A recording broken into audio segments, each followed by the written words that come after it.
effects from blueprint forex chat. You know the vibes. So guys, it's Monday, new week, new goals, new dreams. It's time to chase those dreams. It's time to catch those peeps.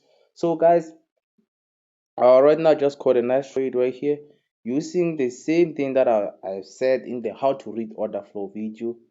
Guys, I'll be dropping a video about liquidity. So guys, since right here I also used liquidity to catch this trade, I'm gonna explain everything, and I'll also drop a video about liquidity.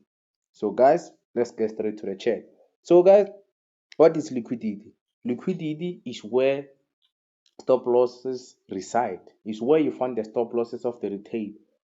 I'm also a retail trader. That's where you find my stop losses, right? But with understanding of the price action, you will start to understand like where is liquidity fund? Where is liquidity fund?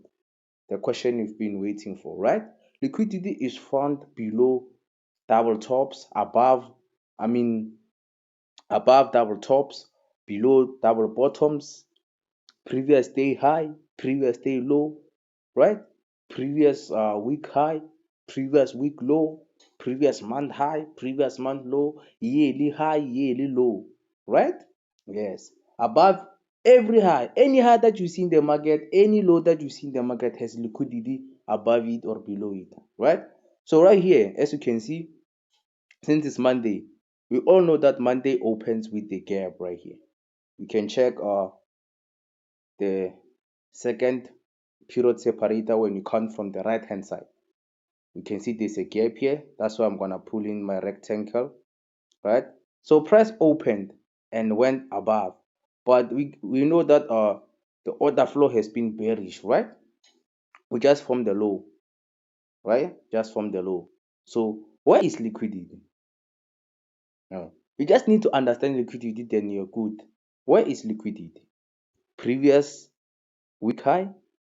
This is Thursday's high. This is Friday's high. So price opened with a gap and went to those two highs. Then I waited for New York session. Waited for New York session. I'm gonna pull in this. Since MetaTrader is 1 hour behind, 2:30 is 3:30 in South African time. I'm from South Africa, so 2:30, 2:30, right? 2:30 is what? Is 3:30 in South Africa. Why 3:30? Because that's where volatility comes in, the New York session, right? Then 2:30, this is 2:30. Can see that price went above those highs. So if I'm gonna sell the patching of those two highs, the patching of that liquidity, because we know there are stop losses below these highs. My green lines, guys, the green lines. I'm talking about these green lines. Above there are stop losses. Once price patches those liquidity, it will reverse to the downside.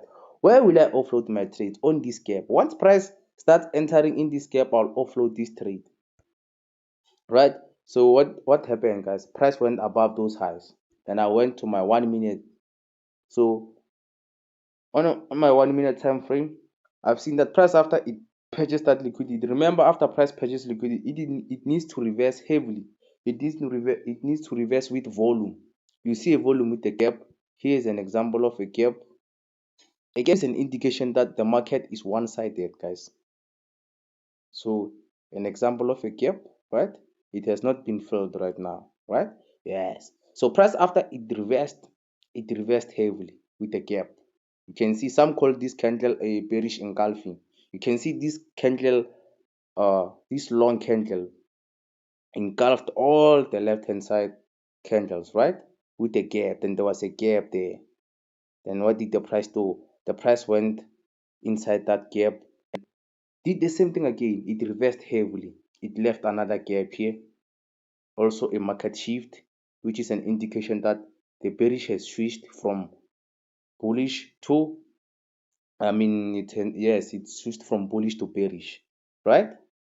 So there's a gap again there. Price went inside that gap and displaced again, right? After it displaced again, you can see price leaving an order block here. So price, since it left an order block, I was like, okay, now I'm ready to go in. Price went inside that order block. I waited for price to give me another displacement. Too many confirmation.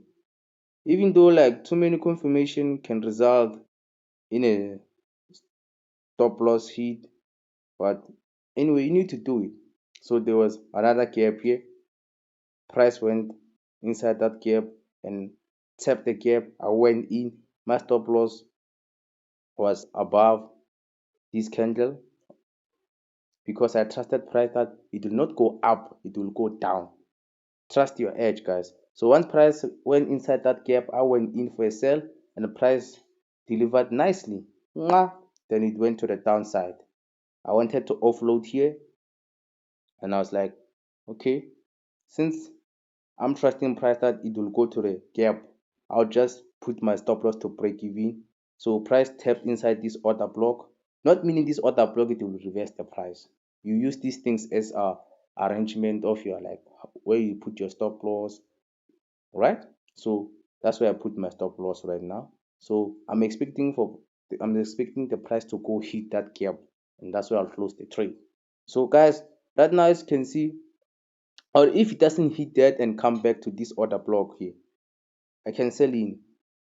I can sell again if it comes to this gap, trusting that it will not go above. If it passes here, I'm closing the trade, right? It can also come to this gap too, guys, that I just showed you when I started the video. I'm not trusting this one. This one is low. I'm not trusting this one, that it can come to this one. This one is low. Remember, you sell high, you buy low. That's why I'm not trusting this one. So, guys, without wasting time, this is what I have for you guys. So catch the video that I'm gonna drop this week of liquidity and weekly update. So guys, that's what I have for you. Thank you.